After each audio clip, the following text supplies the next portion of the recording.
Hello friends, welcome to my tyre classes. Friends, आज हम देखेंगे पृथ्वी और हमारा जीवन, जिसमें हम टॉपिक 8वां पढ़ेंगे।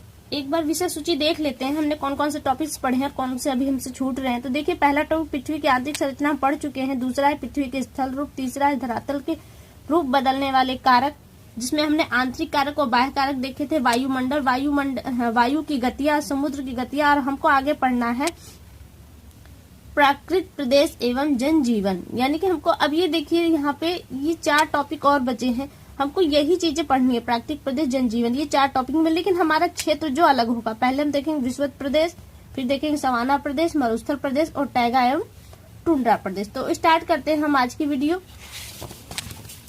देखिए, हमको पढ़ना है टॉपिक 8 प्राकृतिक प्रदेश एवं जनजीवन, और पढ़ेंगे हम विषुवत रेखीय प्रदेश। विषुवत रेखा आप जानते हैं, भूमध्य रेखा को विषुवत रेखा कहा जाता है। दिया है, हम जिस परिवेश में रहते हैं वहाँ चारों ये सब चीजें आप जानते हैं, इसलिए इसको पढ़ने की जरूरत नहीं है।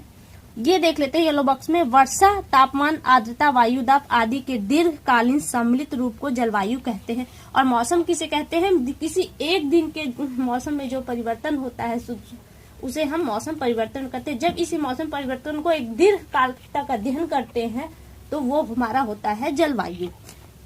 फिर आगे दिया है, इस प्रकार जब किसी विस्तृत क्षेत्र जलवायु, मृदा, वनस्पति के औसत एक रूपता पाई जाती है तो उसे प्राकृतिक प्रदेश कहते हैं। जब हम एक प्रदेश के लिए पढ़ेंगे, जैसे हम भूमध्य रेखा को पढ़ रहे हैं, तो भूमध्य रेखा में आपका उत्तरी अमेरिका, अफ्रीका महाद्वीप भी आते हैं। तो यानी कि जो अफ्रीका महाद्वीप में जो स्थितियां आपकी हैं वो उत्तरी अमेरिका में ही होंगी, ये चीज यहाँ बताया जा रहा है। फिर दिया, किसी प्राकृतिक प्रदेश में पर्यावरणीय भिन्नताएं बहुत कम होती है, जबकि 2 अलग अलग प्राकृतिक प्रदेशों में ये भिन्नता बहुत अधिक होती है। प्राकृतिक प्रदेशों को विभाजित करने के मुख्य आधार वहाँ की जलवायु होती है, क्योंकि जलवायु ही किसी प्राकृतिक प्रदेश की मृदा, वनस्पति, जीव जंतु एवं मानव जीवन को सबसे अधिक प्रभावित करती है। फिर देखिए, आगे दिया गया है, आपको कटिबंध दिखाए गए हैं किस तरह से है। भूमध्य रेखा है, इसके दोनों तरफ जो है ये उष्ण कटिबंध। फिर और इधर जाते हैं हम तो हमारा उत्तरी शीतोष्ण कटिबंध, और यहाँ हम नीचे आते हैं तो दक्षिणी शीतोष्ण, यानी कि उत्तरी दक्षिण ध्रुव की ओर जाएंगे तो वो उसी नाम से हम जानेंगे। फिर ये दोनों पोल जो होते हैं वो हमारे उत्तरी ध्रुव है, ये उत्तरी ध्रुव वृत्त कहलाते हैं। फिर आगे देखिए क्या दिया गया है। आगे दिया गया है, पृथ्वी के विभिन्न ताप कटिबंधों, जो पृथ्वी को विभिन्न ताप कटिबंधों में बांटा गया है, ये ताप कटिबंध जलवायु को प्रभावित करते हैं। इस कारण पृथ्वी पर विभिन्न प्रकार की जलवायु पाई जाती है। जलवायु को इस विविधता के आधार पर विश्व को निम्नलिखित प्राकृतिक प्रदेशों में बांटा गया है, यानी कि पूरे विश्व को। कौन से प्राकृतिक प्रदेश हैं? 3 हैंगे। उष्ण कटिबंधीय प्रदेश, इसमें आपका था विषुवत रेखीय प्रदेश, सवाना प्रदेश, मानसूनी प्रदेश और मरुस्थलीय प्रदेश। दूसरा है हमारा जहाँ पे ठंडी है और न ही ज्यादा गर्मी, शीतोष्ण कटिबंधीय प्रदेश, इसमें आपका था भूमध्य सागरीय प्रदेश, घास के मैदान, मध्य अक्षांशीय मरुस्थल, मध्य पश्चिम यूरोप तुल्य प्रदेश, और है चीन तुल्य या सेंट लॉरेंस तुल्य प्रदेश। और जो थर्ड हमारा होता है शीत कटिबंधीय प्रदेश है, के दोनों पोलों को कहते हैं, जिसमें टुंड्रा प्रदेश और टैगा प्रदेश आते हैं। आगे हम देखते हैं विषुवत रेखीय प्रदेश, यहाँ से हम पढ़ेंगे। दिया है कि भूमध्य रेखा या विषुवत रेखा एक ही का नाम है। इसके भूमध्य रेखा के 10 अंश उत्तरी व 10 अंश दक्षिणी अक्षांशों के बीच के भाग को भूमध्य रेखीय प्रदेश कहा जाता है। फिर ये दिया है विषुवत प्रदेश का विस्तार है, यहाँ पे विषुवत वृत्त के निकट होने के कारण इसे विषुवत रेखीय या भूमध्य रेखीय प्रदेश कहते हैं। इस प्रदेश का विस्तार दक्षिणी अमेरिका की अमेजन घाटी और उत्तरी पश्चिमी तट आते हैं, और अफ्रीका की कांगो घाटी, गिनी तट व पूर्वी तट, और एशिया के पूर्वी द्वीप समूह का क्षेत्र आता है इसके अंतर्गत। फिर दिया इसे एटलस पे देखिए जलवायु। अब देखिए, हम विषुवत रेखीय क्षेत्र के अंदर घुस रहे हैं और हम एक एक पॉइंट को देखेंगे। अब हम देखेंगे यहाँ पे जलवायु। विषुवत रेखा में तापमान पूरे वर्ष अधिक होता है। सूर्य की किरणें यहाँ पर सीधे पड़ती हैं और सबसे ज्यादा तापमान यहीं पे होता है, सबसे ज्यादा नजदीकी क्षेत्र होता है सूरज से, तो इसलिए यहाँ पे क्या है, तापमान अधिक होता है। और तापमान अधिक होने के कारण दोपहर के बाद यहाँ प्रतिदिन वर्षा होती है। देख लेते, इस क्षेत्र में वर्षा भी खूब होती है। यहाँ सुबह मौसम साफ रहता है, वह स्वच्छ अच्छी धूप होती है, और दोपहर बाद प्रतिदिन तेज वर्षा होती है। इस क्षेत्र में वायु शांत रहती है और अधिक ताप व नमी के कारण उमस बनी रहती है। इस प्रकार की जलवायु मानव के लिए हानिकारक एवं कष्टदायक होती है, इसलिए यहाँ पे जो जीवन है बहुत ही विरल है और दुर्भर है। फिर यहाँ पे दिया है क्रियाकलाप है, ये बच्चों के लिए है। नीचे आपको चित्र दिया है, इसमें आपके लिए कुछ भी नहीं है। आगे चलते हैं। देखिए आगे क्या दिया है, क्या आप जानते हैं, ये भी बच्चों के लिए है। फिर ये आगे आपका वनस्पति, यहाँ से आपका स्टार्ट होता है वनस्पति, यानी कि वहां पे विषुवत रेखीय प्रदेश में आपको किस तरह की वनस्पति मिलेगी। तो देखते हैं, यहाँ पर अधिक गर्मी व वर्षा होने के कारण सदाबहार वन पाए जाते हैं। आप जानते हैं पेड़ों के लिए वर्षा कितनी इम्पोर्टेंस है। अगर जहाँ पे सबसे ज्यादा वर्षा हो, प्रतिदिन वर्षा हो, तो वहाँ पेड़ भी बहुत ही अच्छे होंगे। इसलिए वहाँ पे सदाबहार यानी कि ऐसे वन पेड़ होते हैं जो सदा हरे भरे रहते हैं, और सदा हरे भरे होने के कारण इन्हें सदाबहार वन कहा जाता है। ये वन सदा हरे भरे रहते हैं तथा इनमें घने व ऊंचे होने के कारण जो सूरज के प्रकाश वो जमीन की सतह तक नहीं आ पाते। यहाँ के वृक्षों के नीचे कई प्रकार की लताएं, झाड़ियां, घास एवं जंगली फूल आदि उगते हैं। यहाँ की लताएं वृक्षों को आपस में इस तरह लपेटे रहती हैं कि हाथी जैसे विशालकाय पशु भी इनके अंदर जाने से घबराते हैं। फिर दिया है इन क्षेत्रों में आपको पेड़ कौन कौन से मिलेंगे। तो देखिए यहाँ पे रबड़, सिनकोना, रोजवुड, ताड़, महोगनी, आबनुस आदि के वृक्ष पाए जाते हैं। यहाँ से एक प्रश्न इंपॉर्टेंट है, वो देखिए, सिनकोना वृक्ष की छाल से मलेरिया की दवा यानी कि कुनैन बनाई जाती है। प्रश्न यहाँ बनेगा कि कुनैन किससे प्राप्त होता है, तो आपका आंसर होगा सिनकोना वृक्ष की छाल से। ये इंपॉर्टेंट है यहाँ पे। वैसे फ्रेंड्स मैं एक बात बता दूं, जो सेकंड पेपर की तैयारी कर रहे हैं सामाजिक विषय से, उनके लिए, और जो फर्स्ट पेपर की तैयारी कर रहे हैं उनके लिए पर्यावरण यानी कि ये बुक्स ऐसी बुक है जो दोनों पेपर्स को तैयार करने वाले के लिए बहुत ही इंपॉर्टेंट है, क्योंकि दोनों तरह के क्वेश्चन यहाँ पे मिलेंगे। देख, जैसे ये सिनकोना वृक्ष की छाल मलेरिया की दवा कुनैन से बनाई जाती है, तो ये क्वेश्चन सामाजिक के लिए भी इम्पोर्टेंट है और पर्यावरण के लिए भी। आगे चलते हैं। अब आगे दिया है जीव जंतु। जीव जंतुओं में देखिए क्या देखना है आपको। आप जानते हैं कि विषुवत प्रदेश में बहुत घने वन पाए जाते हैं। वर्षा के कारण घन जो पेड़ है वहां पे घने होते हैं, और यहाँ वनस्पति का भरा पूरा संसार है। सबसे ज्यादा वनस्पति भूमध्य रेखियों में पाए जाते हैं और विविध प्रकार के पाए जाते हैं वर्षा के कारण। तो दिया है यहाँ बहुत बड़ी संख्या में विविध प्रकार के जीव जंतु भी पाए जाते हैं। यहाँ पेड़ों पर रहने वाले मैड्रिल बंदर, चिंपैंजी, लंगूर, मकड़ा बंदर, गिलहरी बंदर, मानेड स्थोट, जहरीले सांप, छिपकली, मेंढक, अजगर आदि पाए जाते हैं। और पानी में रहने वाले दरियाई घोड़ा, कैमेन मगरमच्छ, एनाकोंडा सांप, घड़ियाल आदि पाए जाते हैं। और खुले वन में रहने वाले कौन कौन से जीव हैं, जैसे भैंसे, हाथी, गोरिल्ला, गैलेपाक्स, कछुआ आदि पाए जाते हैं। फिर दिया है येलो बॉक्स में, देखिए ये इंपॉर्टेंट चीज है आपके लिए। आपको जानकर आश्चर्य होगा कि इन वनों में पाई जाने वाली सीसी नाम की एक मक्खी होती है।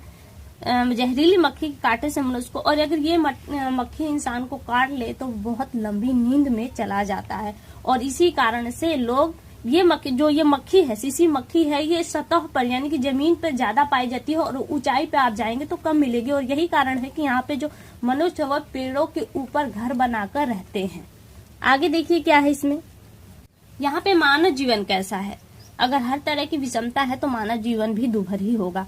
देखिए यहाँ पे दिया है कि जहाँ पे सबसे ज्यादा अधिक गर्मी पड़ती हो, प्रतिदिन वर्षा होती हो, तो वहाँ पे मानव जीवन अच्छा नहीं हो सकता। ये जीवों के लिए और पौधे के लिए तो एक अच्छी बात है, बट इंसानों को नहीं। लेकिन ऐसा नहीं कि इस क्षेत्र में नम वर्षा गर्म जलवायु स्थान से बहुत हानिकारक है। इस कारण यहाँ की जनसंख्या विरल और कम है।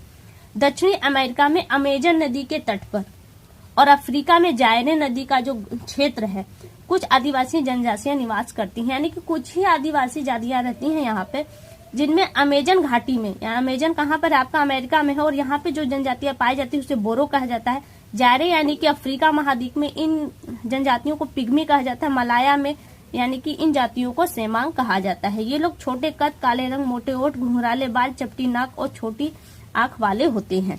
फिर यह ये पेड़ों पर मकान बनाकर लकड़ी व घास के घर बनाते हैं। पेड़ों पर, मैंने कहा ना कि सीसी मक्खी नीचे पाई जाती है, तो इस कारण वो ऊंचाई पर रहते हैं, तो पेड़ों पे इनका घर होता है।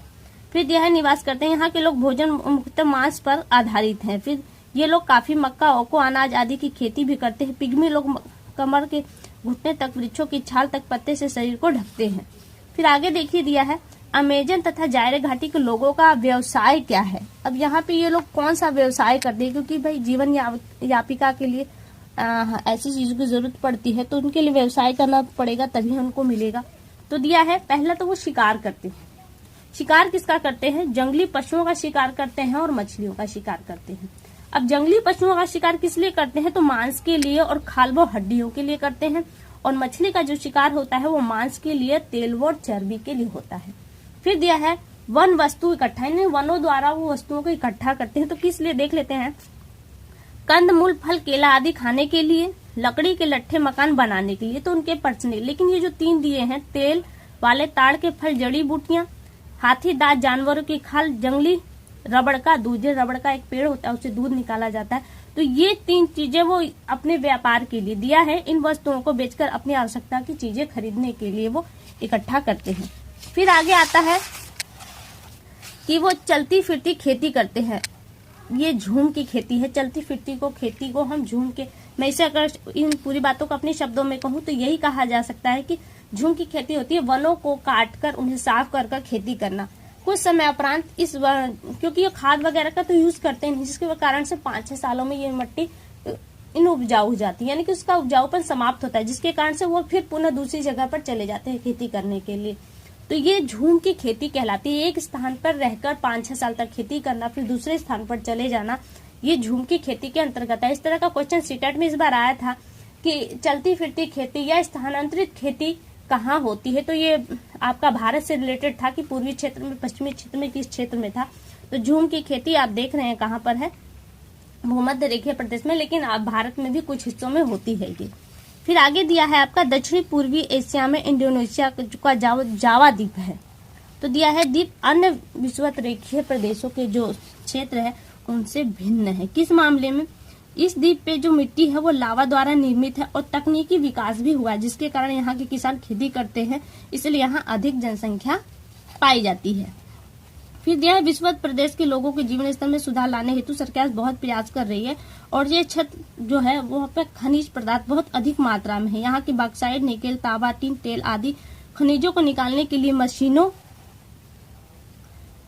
लगाई गई हैं। अनाज उगाने हेतु बड़े बड़े फार्म बनाए गए हैं। अब इतने विकास हो रहा है तो जिसके कारण यहाँ के जंगलों को काटा जा रहा है और जंगलों के काटने से पौधे व जीवों के अनेक प्रजातियां नष्ट हो रही हैं और ये स्थिति पर्यावरण के लिए बहुत ही हानिकारक सिद्ध हो रही है। फिर देखिए आगे दिया ये ब्लू बॉक्स में देखिए, ये आपका इम्पोर्टेंट पॉइंट है। यहाँ पे दिया है ब्राजील संसार के विषुवत रेखीय सदाबहार वनों का सबसे अधिक क्षेत्रफल और सबसे अधिक कहवा पैदा करने वाला देश है। वैसे आप ये तो जानते होंगे कि कहवा सबसे ज्यादा कहाँ पैदा होता है, तो वो ब्राजील में। और ब्राजील कहाँ है, विषुवत रेखीय प्रदेश में आता है और ये कहवा उत्पादन में सबसे बड़ा क्षेत्रफल रखता है अपने पास। ये इम्पोर्टेंट है यहाँ पे। फिर है गिनी तट को बीमारियों के कारण श्वेत निवासियों की कब्र कहा जाता है। अगर मैं आपको मैप दिखाऊं, गिनी तट आपका अफ्रीका में आता है और ये देखिए, पहले आप देख लीजिए। देखिए ये जो एरिया है यहाँ पे एक गिनी देश है, ये अफ्रीका महाद्वीप है और गिनी देश में विषम स्थितियां होने के कारण यहाँ पे इसे श्वेत बीमारियों की कब्र कहा जाता है। फिर यहाँ पे ये टॉपिक समाप्त होता है फ्रेंड्स। इसमें और कुछ नहीं, देख लेते हैं थोड़ा बहुत जो है। यहाँ पे देखिए दिया है, मैच करने के लिए दिया है पिग्मी। पिग्मी सही जोड़ा बनाना है। तो पिग्मी कहाँ से है, पिग्मी आपका अफ्रीका महाद्वीप से। अफ्रीका महाद्वीप में कौन सा है आपका, जायरे घाटी आती है अफ्रीका। तो पिग्मी आपका जाता है जायरे घाटी में। अब आता है बोरो उत्तरी अमेरिका के निवासियों को कहा जाता है और ये कहाँ आता है, ये अमेजन घाटी में आता है और सेमांग आपका मलाया में आता है। फिर दिया है सही गलत बताना है। पिग्मी लोग गोरे व लंबे होते हैं, ये गलत बात है। वो छोटे होते हैं और काले होते हैं। अधिक तापो अधिक वर्षा वाले क्षेत्र में सदाबहार वन होते हैं, ये सही है क्योंकि आपने यही अभी पढ़ा है। पिग्मी जनजाति के लोग पक्के मकानों में रहते हैं, नहीं वो घास फूस से पेड़ों के ऊपर अपना घर बनाते हैं, ये गलत है। अमेजन घाटी पर्यावरण की दृष्टि से बहुत ही महत्वपूर्ण है, बिल्कुल महत्वपूर्ण है, क्योंकि आपका जो भी क्षेत्र आता है पर्यावरण की घाटी है जैसे कि वन है, वो आपका पर्यावरण के लिए बहुत ही इम्पोर्टेंस होती है। तो फ्रेंड्स ये टॉपिक यहीं समाप्त होता है। आपको कैसा लगा इसके लिए हमें कमेंट करके एक बार जरूर बताएं। अगली वीडियो में आपसे फिर बहुत जल्दी मुलाकात होगी, तब तक के लिए नमस्कार।